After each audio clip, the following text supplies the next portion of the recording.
Hello every one, പുതിയൊരു അധ്യായത്തിലേക്ക് ഹൃദ്യമായ സ്വാഗതം. ലിങ്കിങ് വേർഡ്സുകളെ കുറിച്ചാണ് നമ്മൾ ഡിസ്കസ് ചെയ്യുന്നത്. സ്പോക്കൺ ഇംഗ്ലീഷിനെ സംബന്ധിച്ചിടത്തോളം ലിങ്കിങ് വേർഡ്സ് എന്ന് പറയുന്നത് മോസ്റ്റ് ഇമ്പോർട്ടൻ്റ് ആയിട്ടുള്ള ഒരു കാര്യമാണ്. അതായത് ഒരാൾക്ക് ഏറ്റവും എഫർട്ട്ലെസ് ആയിട്ട്, ഏറ്റവും ലളിതമായി, സരസമായിട്ട് ഭാഷ പ്രയോഗിക്കണമെങ്കിൽ വളരെ അത്യാവശ്യമായിട്ടുള്ള കുറേ ഏറെ ലിങ്കിങ് വേർഡ്സുകൾ നല്ല സ്കില്ലുണ്ടായിരിക്കണം.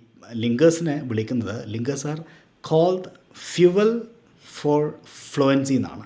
ഇംഗ്ലീഷ് ലാംഗ്വേജിൽ ഫ്ലുവൻസിക്ക് വേണ്ട ഫ്യൂവലാണ് യഥാർത്ഥത്തിൽ ഈ പറയുന്ന ലിങ്കിങ് വേർഡ്സ് എന്ന് പറയുന്നത്. ഏറ്റവും മനോഹരമായി ലളിതമായി സംസാരിക്കാൻ ഒരു ഇന്ധനമായിട്ട് നമുക്ക് ശരിക്കും ഈ പറഞ്ഞ വാക്കുകൾ ഉണ്ടായിരിക്കേണ്ടതുണ്ട്. അപ്പോൾ ഏറ്റവും മനോഹരമായി ഇംഗ്ലീഷ് ഉപയോഗിക്കുന്ന ആൾക്കാരെ ശ്രദ്ധിച്ചാൽ അറിയാം, അവർ ഏറ്റവും നന്നായിട്ട് ലിങ്കിങ് വേർഡ്സുകൾ അല്ലെങ്കിൽ കണക്റ്റേഴ്സ് യൂസ് ചെയ്യുന്ന ആൾക്കാരായിരിക്കും.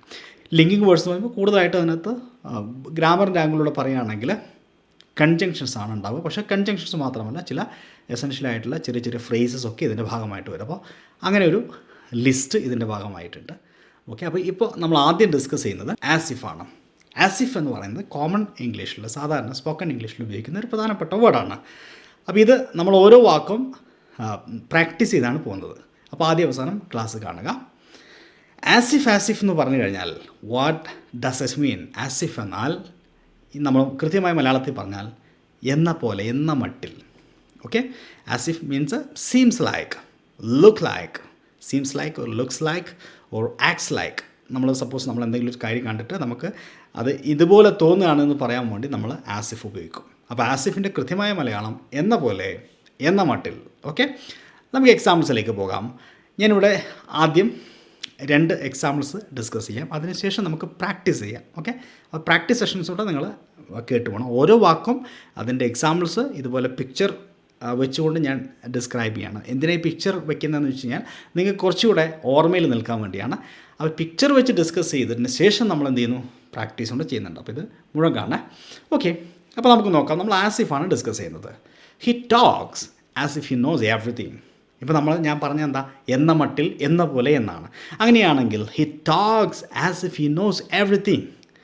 അവനെല്ലാം അറിയുന്നത് പോലെയാണ് അവൻ സംസാരിക്കുന്നത്. ഹി ടോക്സ്, അവൻ സംസാരിക്കുന്നു എങ്ങനെയാ? As if he knows everything. എല്ലാം അറിയുന്ന മട്ടിൽ, എല്ലാം അറിയാമെന്ന മട്ടിലാണ് അവൻ സംസാരിക്കുന്നത്.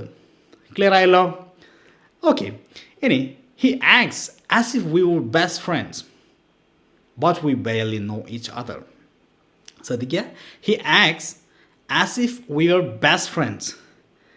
ഞങ്ങൾ നല്ല സുഹൃത്തുക്കളാണ് എന്നതുപോലെയാണ് അവൻ അഭിനയിക്കുന്നത്. He acts as if we are best friends but we barely know each other. സത്യത്തിൽ ഞങ്ങൾക്ക് പരസ്പരം അറിയില്ല. ബെയർലി എന്ന് പറയുമ്പോൾ നോട്ടിന് പകരമായിട്ട് യൂസ് ചെയ്യുന്ന ബെയർലി, ഹാഡ്ലി എന്നൊക്കെ പറയുന്ന പോലത്തെ, സ്കേഴ്സ്ലി എന്നൊക്കെ പറയുന്ന പോലെ ഒരു നെഗറ്റീവ് പ്രയോഗമാണ്. ബെയർലി എന്ന് പറഞ്ഞാൽ വളരെ വിരളമായിട്ട് അല്ലെങ്കിൽ തീരെ ഇല്ല എന്ന അർത്ഥത്തിൽ ഉപയോഗിക്കുന്നതാണ്. അപ്പോൾ he acts as if your best friends, ഞങ്ങൾ നല്ല കൂട്ടുകാരായിരുന്നു എന്നതുപോലെയാണ് ഹി ആക്ട്സ്, അവൻ അഭിനയിക്കുന്നത്, അവൻ നടിക്കുന്നത്. But we barely know each other. That means we never know each other or we didn't know each other. ഞങ്ങൾക്ക് പരസ്പരം അറിയില്ല. ഇപ്പം നിങ്ങൾക്ക് എന്താണ് ആസിഫ് എന്ന് മനസ്സിലായല്ലോ. ഇനി നമുക്ക് പ്രാക്ടീസ് നോക്കാം. ആസിഫ്, അവൾ എല്ലാം അറിയുന്നത് പോലെയാണ് സംസാരിക്കുന്നത്. She talks as if she knows everything. ഒന്നും സംഭവിച്ചിട്ടില്ലാത്തതുപോലെ അയാൾ നടിച്ചു. He acted as if nothing had happened. കഴിഞ്ഞ ദിവസം നീ ഒട്ടും ഉറങ്ങിയിട്ടില്ലാത്തതുപോലെ തോന്നുന്നു. You looked as if you didn't sleep at all last night. ആരും കാണുന്നില്ല എന്ന മട്ടിൽ അവൾ നൃത്തം ചെയ്തു. She danced as if no one was watching. അയാൾ ഒരു കോടീശ്വരനെ പോലെയാണ് പണം ചിലവഴിക്കുന്നത്. He spends money as if he's a millionaire.